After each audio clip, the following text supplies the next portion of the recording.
দেখো, আজকের ভিডিওতে আমরা ক্লাস 8-এর তাপ চ্যাপ্টার থেকে কয়েকটা গুরুত্বপূর্ণ প্রশ্ন আলোচনা করব। দেখো, সবার প্রথম প্রশ্ন কি আছে?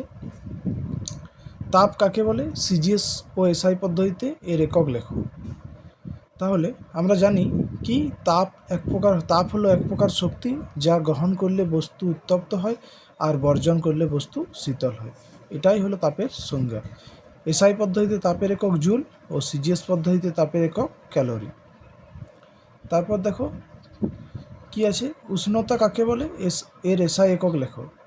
তাহলে উষ্ণতা হলো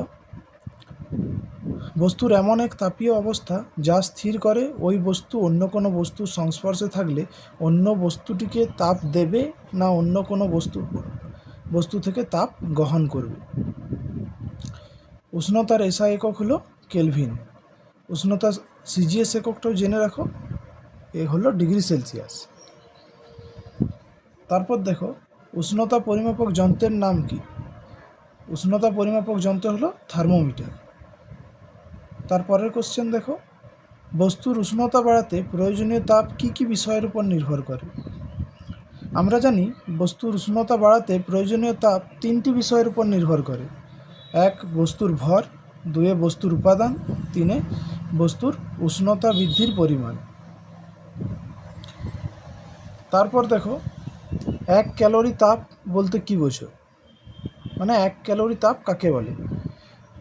1 গ্রাম বিশুদ্ধ জলের উষ্ণতা 1 ডিগ্রি সেন্টিগ্রেড বৃদ্ধি করতে যে পরিমাণ তাপের প্রয়োজন হয় তাকে বলা হয় 1 ক্যালোরি তাপ।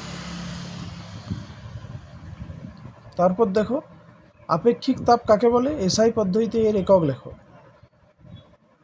একক ভরের কোনো পদার্থের উষ্ণতা 1 ডিগ্রি বৃদ্ধি করতে যে পরিমাণ তাপের প্রয়োজন হয় তাকে বলা হয় ওই পদার্থের আপেক্ষিক তাপ।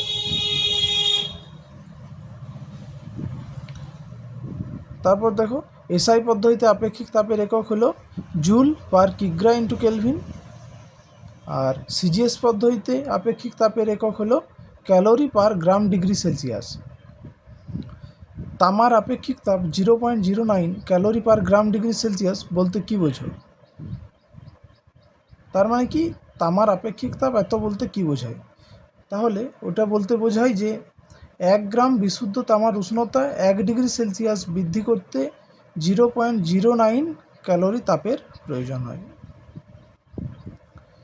তারপর দেখো, কোনো বস্তু দ্বারা গৃহীত বা বর্জিত তাপের রাশিমালাটি লেখো। কিউ সমান এমএসটি।